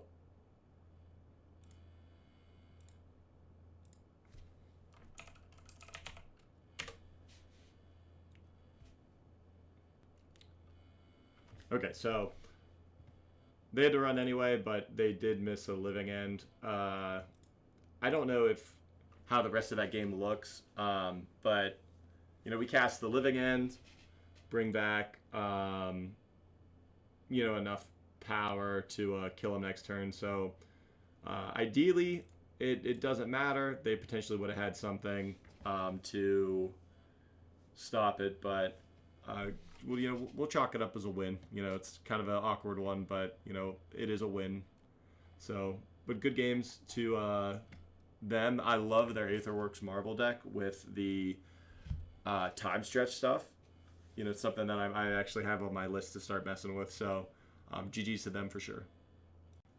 All right, so we have a match against Clamilton, who very active in our Discord. I'm not really a fan of this hand here. I think it's just kind of slow. We don't have a land cycler, so I'm going to mulligan it. This is okay. It at least has untapped mana for potentially turn 1 dispute, so I will keep that. I'm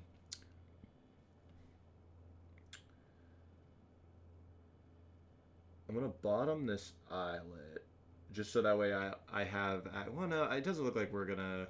No, I'm going to bottom the islet. It doesn't look like we'll be able to get a very strong turn 3 living end. The couple of draws could change that, but I think it's unlikely if it lets me bottom this. They also took a maul to 6, so good for us. They have a couple things that I've seen. There's a blue-black grief list that's playing like Victimize. It seems pretty strong. It's like very scam oriented. There was also this one list that was playing Oath of Druids and Hunting Grounds. I couldn't even begin to explain, but that one was pretty sweet. It looks like this is potentially the grief scam. So probably not getting a lot of stock out of this Mystical Dispute. The blue, I think, is mainly for Strixes. Yeah, so... Unfortunately, this is not good for us. So they're going to take our Shardless and probably the Brain Surge. Maybe the Dispute.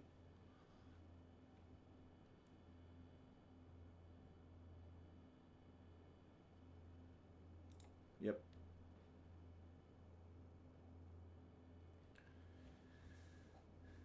So Shardless definitely goes.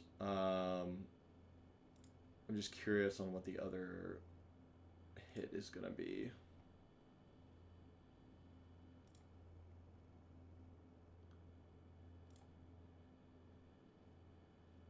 Best situation here is that it's the Brain Surge, so they don't want me to rebuild. Okay, so they also are on a 1-lander, so they're heavily in on this grief scam. This unfortunately misses, so I think we're just gonna go land go. Oh, okay, so he forgot to play a land, so even worse.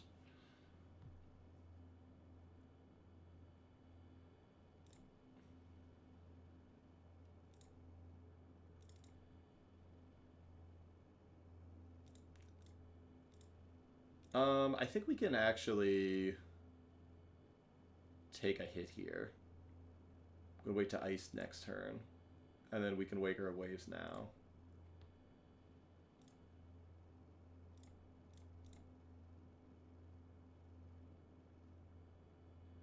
Alright, so we will take this land.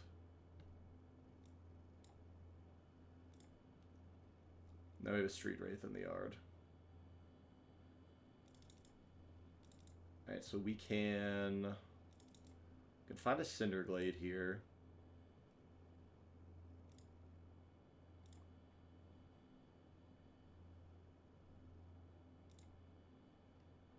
Play the Snarl, reveal Cinderglade.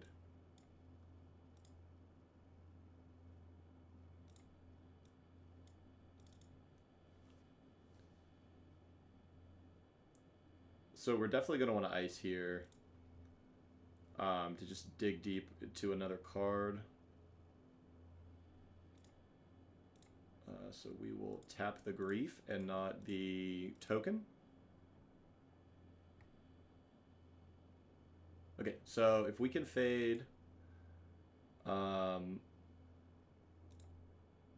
we can fade a discard spell, we can even play around a lose focus. Okay, yeah, so this is good. It was a good turn. They hit, holy cow. Okay, that's a little, those are some pretty good hits.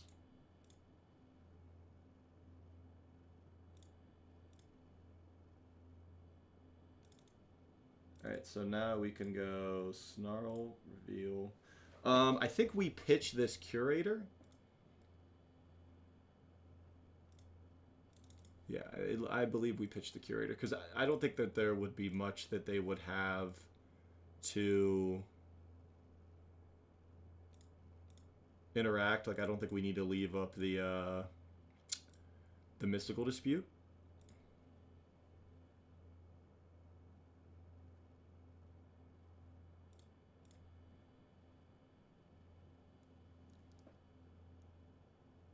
So there's going to be a lot of things happening here. They're going to get a Strix and a Waker of Waves. The one nice thing is, as long as we could keep our Waker of Waves in play... yeah, cast a spell, Cascade. As long as we could keep Waker of Waves in play for us, their Baleful Strixes will not be able to trade with anything. So that is a positive there.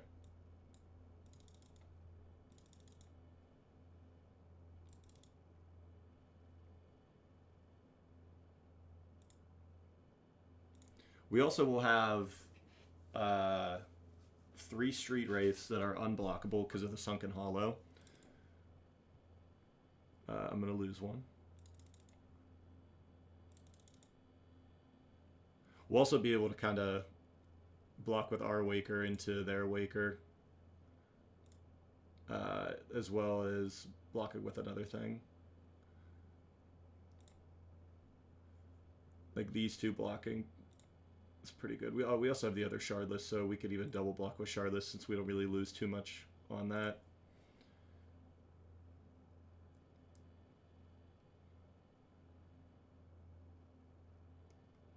We will have to watch, though, just because Waker is huge and we are already at 10, just from all the Street Wraiths.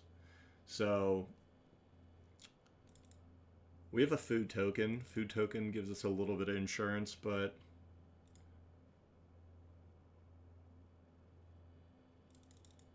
Right, so we're losing our dispute. Not the end of the world. That's actually really good.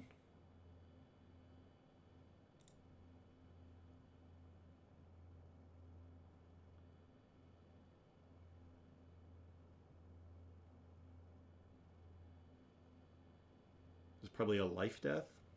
Bringing back the bringing back the Strix. Okay. So this is really huge because now we could kill both Strixes and swing in.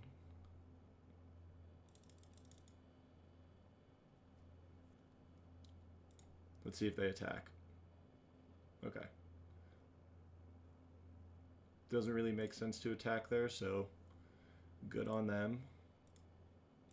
So we'll go Snarl, Reveal Cinderglade.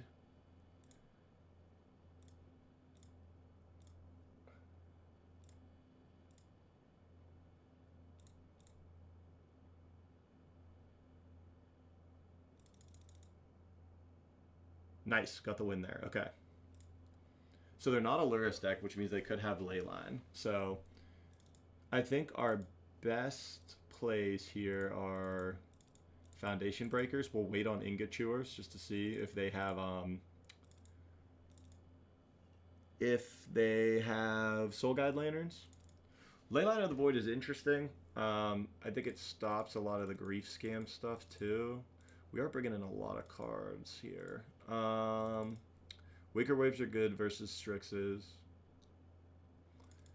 I think we're going to cut these Fire Ices because they're really only good for killing grief when it's not scammed and killing the Strixes. Gotta get 6 more cards still, so Curators are actually a little bit weak because of the Strixes. And the Brain Surges are a little slow, because I believe they're on troll things as well. So we will try this.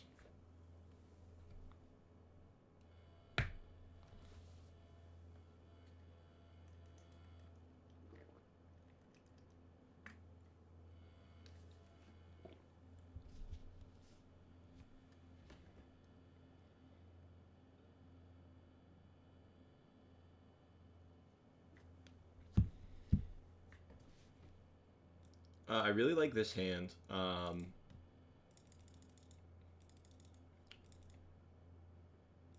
If they leyline, we're not in the best spot. Okay, they don't have leyline, so that's good for us. We do really need to try to find this next turn either a 1 or 2-drop land cycle, or really any land cycling creature.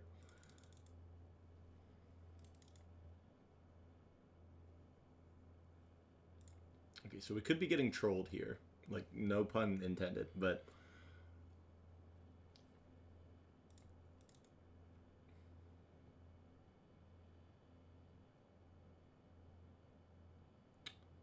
yeah, no way we can stop that.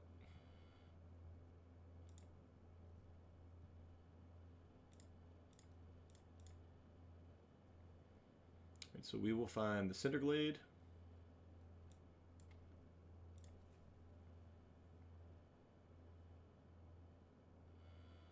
Okay, it's not what we want.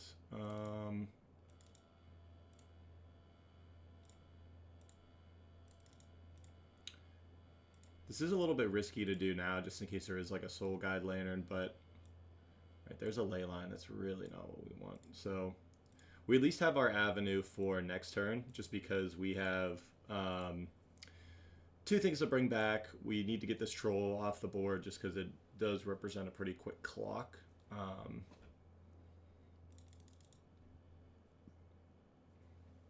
I don't know what they could have, but the best scenario is that they tap down at some point across the next turn.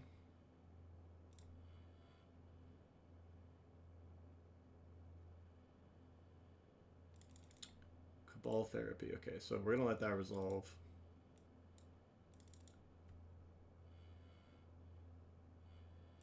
So name Violent Outburst. They do nab it, so it's unfortunate.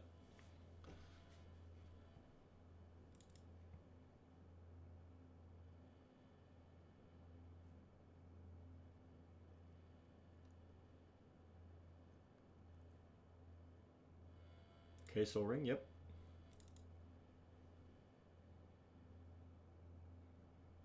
It looks like they're going to nab our Brain Surge. Yep.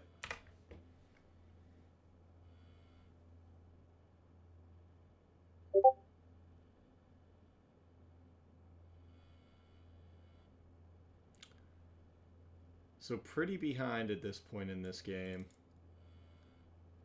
I think it's unlikely that we can come back. That definitely does not help. It's really unfortunate, too, that we've revealed that we have the ley lines.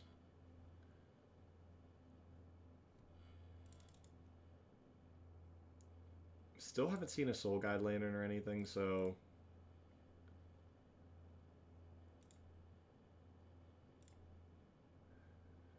We do have 1 live draw still. That is not it, so we will concede.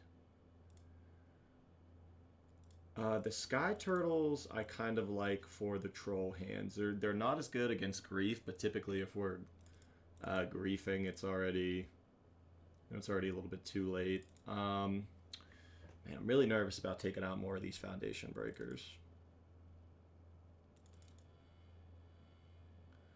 The Waker of Waves may not actually be as good.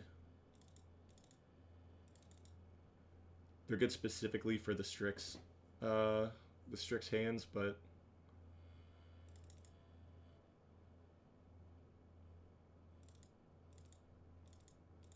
maybe we bring these into on the play just to potentially hit the grief the life death turns.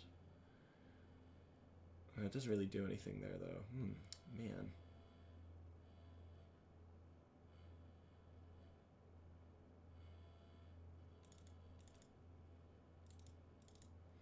Brain Surge on the play. We'll try for this one. It's kind of hard because the deck hits on multiple axes. Alright, so we're going to be on the play. His hand is very solid. We will keep. We're going to play a tap lane turn 1, but we have ley line into multiple cycling threats. So they mull to 6.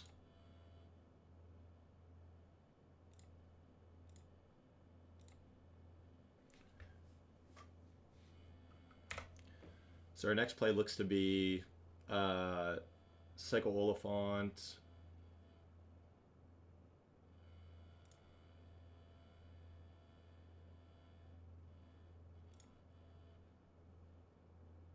Well, actually, that's huge. So we can do this, reveal forest. Now we can find a basic.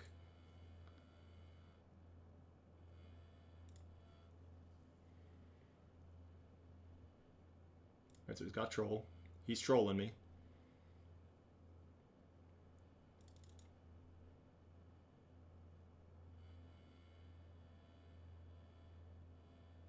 So that, to me, looks like life death.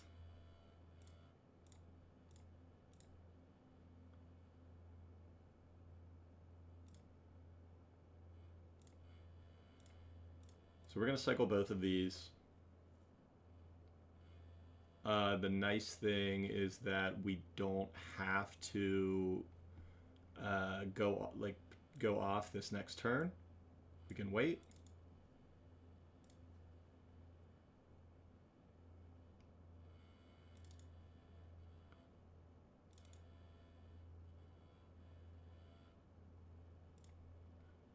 We will play this, and we'll just simply pass the turn.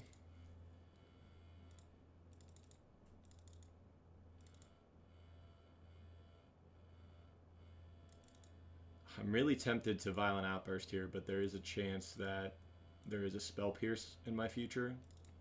These trolls also don't do anything with life death because we have the ley line. So I misspoke last turn.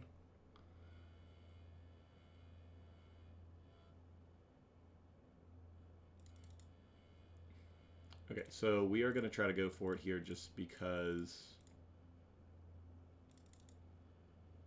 they will most likely name Cabal Therapy with, or Violent Outburst with Cabal Therapy. So if they have the, played that wrong.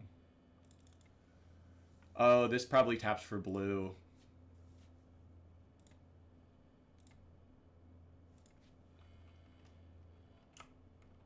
Yeah, so they had to lose focus, so that's a big deal for the blue-black mana base. Blue-black mana can be so tough in VV just because everything's